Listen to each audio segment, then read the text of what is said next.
Some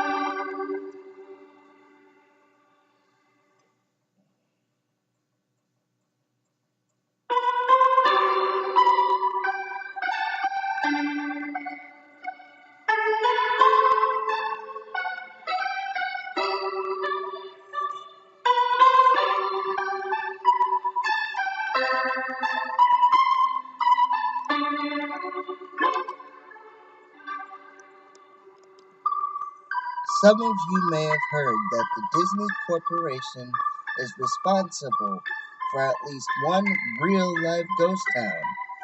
Disney built the Treasure Island Resort in Baker's Bay in the Bahamas. It didn't start as a ghost town. Disney's cruise ships would actually stop at the resort and leave tourists there to relax in luxury. The fact is that Disney blew $30 million on the place. Yes, $30 million. If you don't believe me, look it up.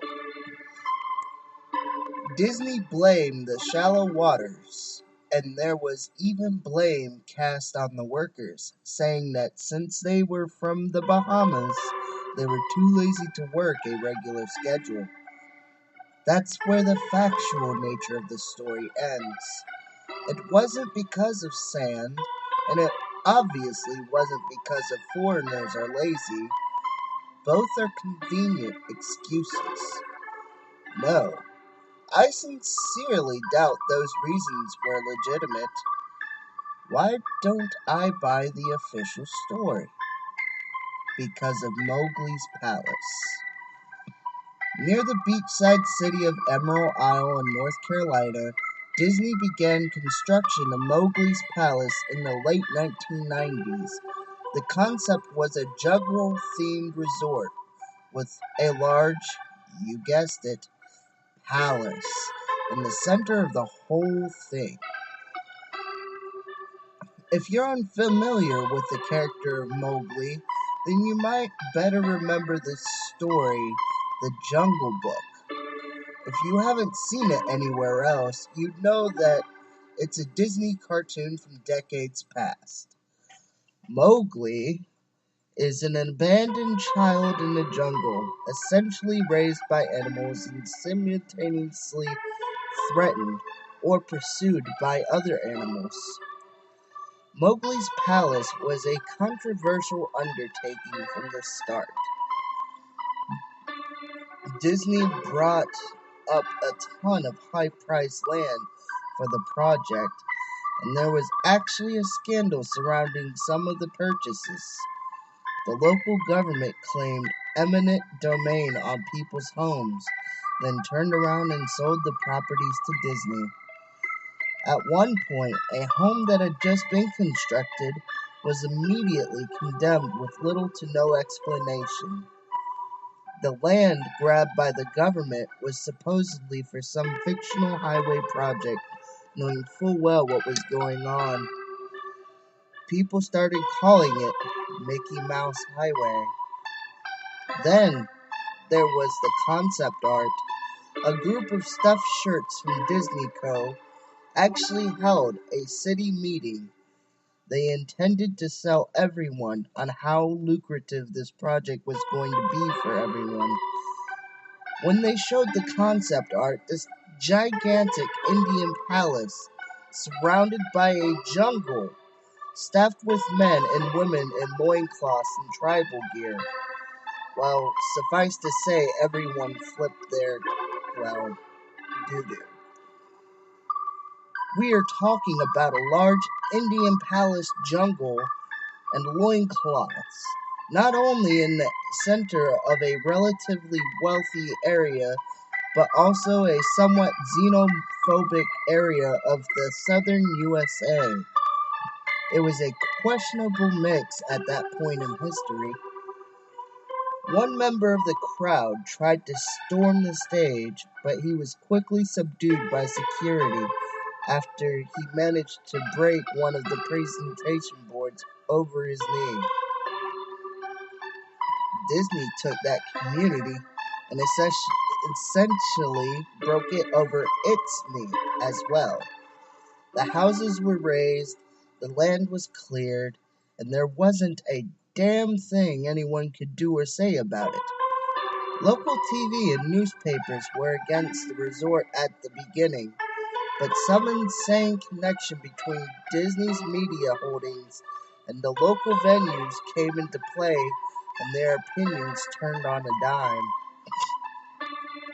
So anyway, Treasure Island, the Bahamas. Disney sunk those millions and then split. The same thing happened with Mowgli's Palace. Construction was complete. Visitors actually stayed at the resort. The surrounding communities were flooded with traffic and the usual annoyances associated with an influx of lost and irate tourists. Then it all just stopped. Disney shut it down and nobody knew what the hell to think. But they were pretty happy about it. Disney's loss was pretty hilarious and a wonderful shout out to a large group of folks who didn't want this in the first place. I honestly didn't give the place another thought since hearing it closed over a decade ago. I lived maybe 4 hours from Emerald Isle, so really, I only heard the rumblings and didn't experience any of it firsthand. Then I read this article from someone who had explored the Treasure Island Resort and posted a whole blog about all the crazy stuff he found there. Stuff just left behind. Things smashed, defaced, probably ruined by the disgruntled former employees who had lost their jobs. Hell, the locals from all around probably had a hand in wrecking that place. People there just felt just as angry about Treasure Island as the folks here did about Mowgli's Palace. Plus, there were rumors that Disney had released their aquarium stock into the local waters when they closed, including sharks. Who wouldn't want to take a few swings at some merchandise after that? Well, what I'm getting at is that this blog about Treasure Island got me thinking. Even though many years had passed since its closing, I figured it might be cool to do some urban exploration at Mowgli's Palace, take some photos, write about my experience, and probably see if there was anything I could take home as a memento. I'm not going to say I wasted no time in getting there because honestly it took me another year after I first found that Treasure Island article to get around to going up the Emerald Isle. Over the course of that year, I did a lot of research on the Palace Resort, or rather, I tried to. Naturally, no official Disney site or resource made any mention of the place that had been scrubbed clean. Even odder, however, was that nobody before myself had apparently thought to blog about the place or even post a photo. None of the local TV or newspaper sites had one word about the place, though that was to be expected since they all had swung Disney's way. They wouldn't be out there lauding their embarrassment, you know. Apparently, I learned that corporations can actually ask Google, for example, to remove links from search results, basically for no good reason. Looking back, it's probably not that nobody spoke of the resort, but rather their words were made inaccessible. So, in the end, I could barely find the place. All I had to go on was an old as hell map I received in the mail back in the 90s. It was a promotional item sent out to people who had recently been to Disney World, and I guess since I had been there in the late 80s, that was recent. I didn't really intend to hang on to it. It just got shoved in with my books and comics from my childhood. I'd only remembered it months into my research, and even then it took me another few weeks to locate the storage bin my parents had shoved it all into. But I did find it. Locals were no help, as most were transplants who had moved to the beach in recent years, or old residents who just sneered at me and made rude gestures the second I managed to say, "Where would I find Mowgli's?" The drive took me through an inordinately long corridor of overgrowth, tropical plants that had run rampant over overpopulated areas mixed with the native species of flora that actually belonged there and had tried to reclaim the land. I was in awe when I reached the front gates of the resort. Tremendous monolithic wooden gates whose supports to either side looked like they must have been cut from giant sequoias. The gate itself had been gouged in several places by woodpeckers and eaten away at the base by burrowing insects. Hanging on the gate was a sheet of metal, some random scrap, with hand-painted letters scrawled in black, abandoned by Disney. Clearly the handiwork of some past local or an employee who wanted to make some small protest. The gates were open enough to walk through, but not drive, so grabbing my digital camera and the map whose flip side showed a layout of the resort, I set off on foot. The inner grounds of the place were just as overgrown as the entryway. Palm trees stood, unattended and ragged, among piles of their own coconuts. Banana plants similarly stood their own stinking, bug-riddled refuse. There was this sort of clash between odors and chaos as carefully planted rows of perennial flowers mixed with the noxious tall weeds and stinking blackened mushrooms. All that remained of any outdoor structures were broken, rotten wood and various charred bits of unidentifiable material.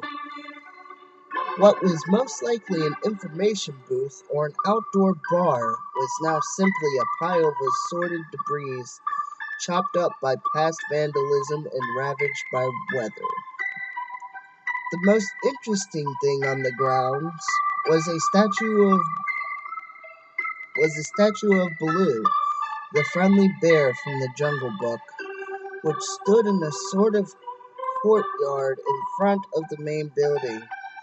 He was frozen in a jovial wave towards no one, staring into empty space with a toothy grin as bird shit covered whole swaths of his fur and vines ensnared his platform. I approached the main building, the palace, only to find the outside of the building covered in graffiti where the original paint hadn't peeled and chipped away. The front doors weren't just open, they had been taken off their hinges and were stolen. Above the front doors, or the gaping maw where they had been, someone had once again painted, "Abandoned by Disney." I wish I could tell you about all the awesome stuff I saw inside the palace. Forgotten statues, abandoned cash registers, a full-fledged secret society of homeless bums. But no. The inside of the building was so stark, so bare, that I actually think people had stolen the molding off the walls. Anything that was too big to steal Counters, desks, giant fake trees. They were all resting amid this empty echo chamber that amplified my every step like a slow rat-a-tat of a machine gun. I checked the floor plan and headed to all the locations that might seem in any way interesting. The kitchen was, as you had imagined, an industrial food prep area with all the appliances in space, no expenses spared. Every glass surface was broken, every door knocked off its hinges, every metal surface kicked and dented. The entire place smelled like very old piss. The huge freezer, not even remotely cool now, had row upon row of empty shelf space. Hooks hung from the ceiling, probably for hanging cuts of meat, and as I stood inside for a moment, I noticed they were swinging. Each hook swung in a random direction, but their movements were so slow and small that it was almost impossible to see. I figured it had been caused by my footsteps, so I stopped one from swinging by clutching it in my fist, then carefully letting it go. But within seconds, it started to swing once more.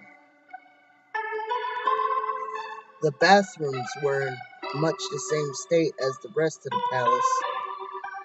Just like the Treasure Island Resort, someone had methodically smashed each porcelain commode with coconuts and other implements. There was about a half-inch of rancid, stinking, stagnant water on the floor, so I didn't stay there very long. What's odd is that the toilets and the sinks all dripped, leaked, or just ran freely. It seemed to me that they should have shut the water off long time ago. There were plenty of rooms in the resort, but naturally I didn't have time to look through them all. The few I did peer into were similarly wrecked, and I didn't expect to find anything there. I thought there was actually a television or radio in one room, as I really think I heard a quiet conversation coming out.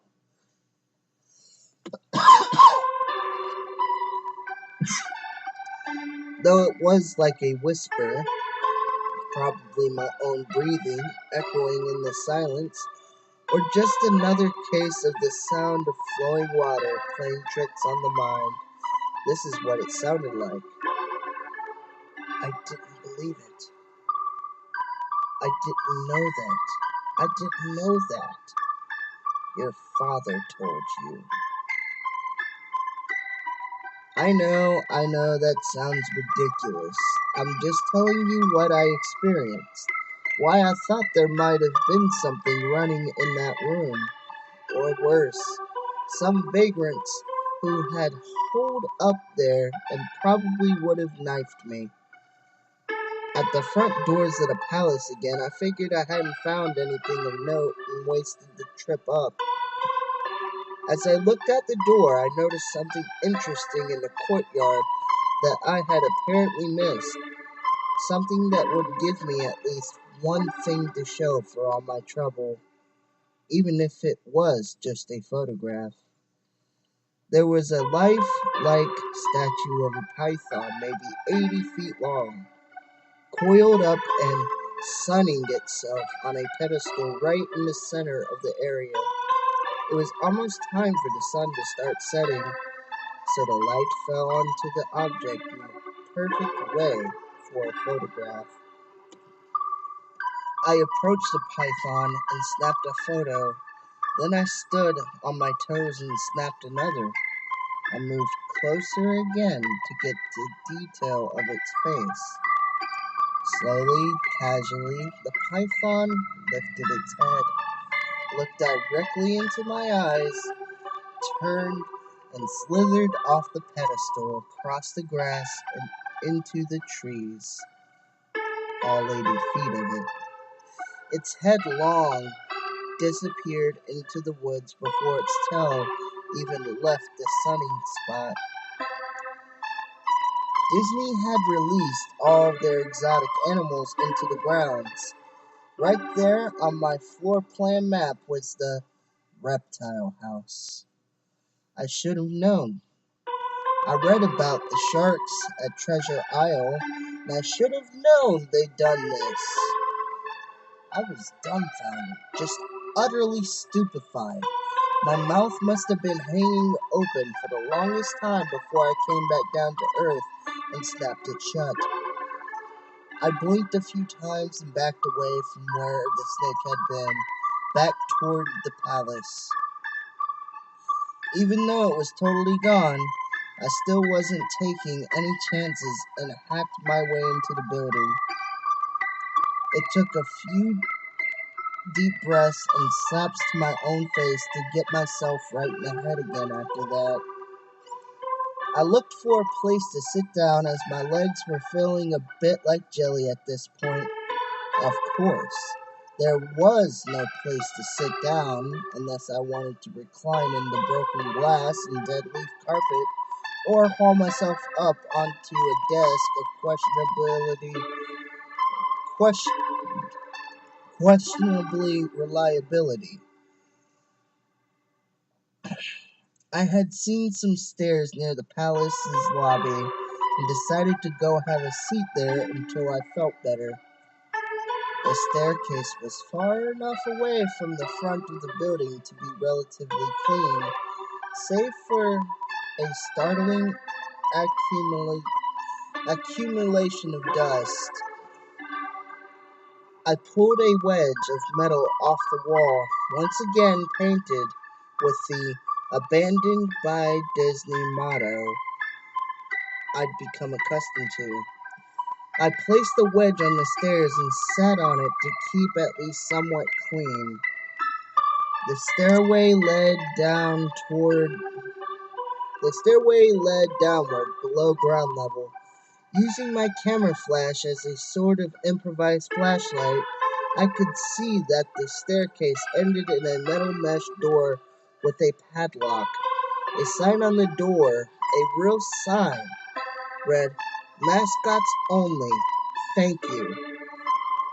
This perked up my spirits a little bit for two reasons.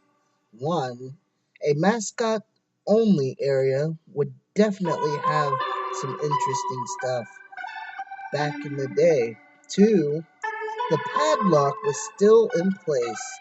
Nobody had gone down there. Not the vandals, not the looters, nobody.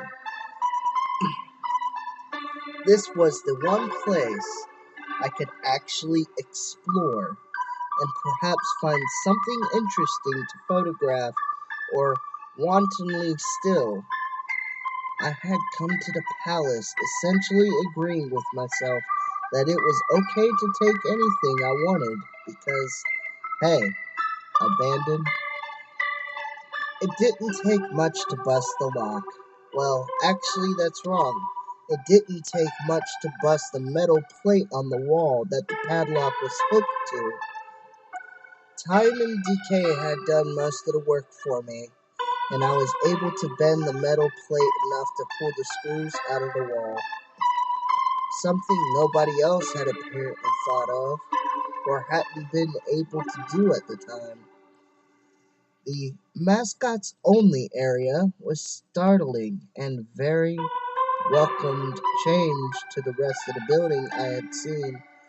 For one, every second or third fluorescent light overhead was illuminated, even though they flickered and faded randomly. Also, nothing had been stolen or broken, even if age and exposure were definitely taking their toll. Tables had notepads and pens. There were clocks, even a punch-in clock on the wall, complete with filled-out time cards. Chairs were scattered around, and there was even a small break room with an old static-filled television and long rotted-out food and drink on the counters. It was like one of those post-apocalypse movies where everything is left in a state of evacuation. As I walked the maze-like sub-basement hallways of the mascot's only area, the sights just became more and more interesting. As I went further, desks and tables were knocked over, papers scattered and almost melted with the damp floor, and a large carpet of mold was slowly overtaking the real rotting crimson floor covering. Everything was just sort of squishy. Anything wood disintegrated into mush when I applied even the least amount of force, and clothing items hanging on hooks in one of the rooms simply fell to moist threads as if I tried to unhook them. One thing that annoyed me was that the light was becoming more sparse and unreliable as I went further into the dark, suffocating depths of the place. Eventually, I reached a black and yellow striped door with the words Character Prep 1 stenciled on it. The door wouldn't open at first. I figured this was probably where the costumes were kept, and I definitely wanted a photograph of that twisted, stinking mess. Try as I might, whatever angle trick I tried, the door would not budge. That is, until I gave up and started to walk away. That was when there was a slight popping sound, and the door creaked open slowly. Inside the room was completely dark, pitch black. I used a camera flash to look for a light switch in the wall by the door, but there was nothing. As I made my search, I was jarred out of my sense of excitement by a loud electrical buzz. Rows of lights overhead suddenly flashed to life, flickering and fading in and out like the rest I had passed. It took a second for my eyes to adjust, and it seemed like the light was going to just get brighter and brighter until all the bulbs exploded. But just when I thought it would reach that critical stage, the lights dimmed a bit and steadied. The room was exactly as I had pictured it. Various Disney costumes hung on the walls, fully put together like strange cartoon cadavers hung from invisible nooses. There was an entire rack of loincloths and native cloths on hangers toward the back. What I found odd, and what I wanted to photograph right away, was a Mickey Mouse costume at the center of the room. Unlike the other costumes, it was lying on his back in the center of the floor like a murder victim. The fur on the costume was rotten and shedding, creating bare patches. What was even odder, however, was the coloring of the costume. It was like a photo negative of the actual Mickey Mouse, black where he should be white and white where he should be black. His normally red overalls were light blue. The sight was off-putting enough that I actually put off photographing the thing until last. I took a picture of the costumes hanging on the walls, upward angles, downward angles, side shots to show an entire row of frozen putrid cartoon faces, some with plastic eyes missing. Then I decided to stage a shot, just one of the bed-ragging character heads on the slick, grimy floor. I reached for the headpiece of Donald Duck costume and carefully removed it so the thing wouldn't fall apart in my hands. As I looked into the face of the wide-eyed, moldering head, a loud clattering sound made me jump with fright. I looked down at my feet. And there between my shoes was a human skull. It had fallen out of the mascot head and shattered into pieces at my feet. Only the empty face and lower jaw remained staring up at me. I dropped the duck head immediately, as you'd expect, and moved for the door. As I stood in the doorway, I looked back to the skull on the floor. I had to take pictures of it, you know? I had to, for any number of reasons that may seem silly, but only if you don't think it through. I'd need proof of what happened, especially if Disney was going to somehow make this go away. I had no doubt in my mind right from the start that even if it was just gross negligence, Disney was responsible for this. That's when Mickey, that photo negative opposite Mickey in the middle of the floor, started to get up.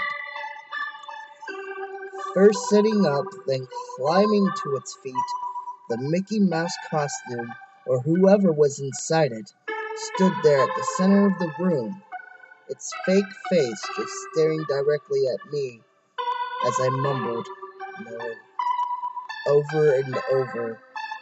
With shaking hands, I violently thrashing heart and legs that had once again turned to jelly, I managed to lift the camera and aim it at the opposite creature, now get quietly sizing me up.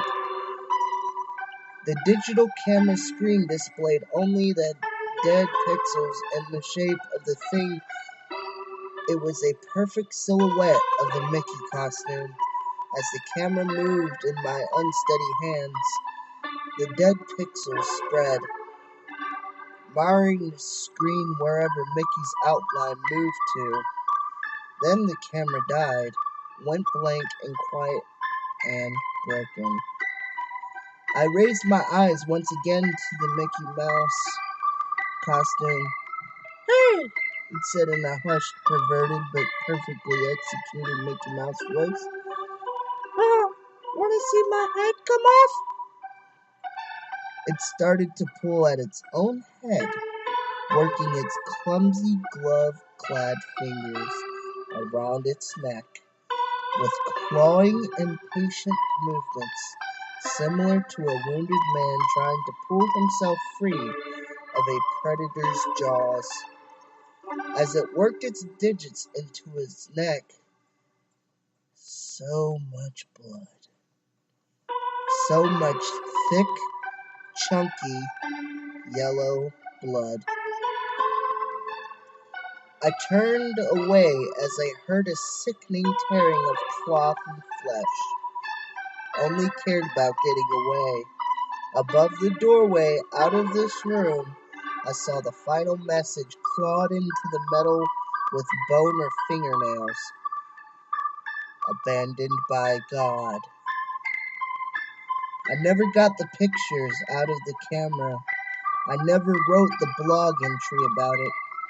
After I ran from that place, fled from my sanity, if not my very life, I knew why Disney didn't want anyone to know about this place. They didn't want anyone like me getting in. They didn't want anything like that getting out.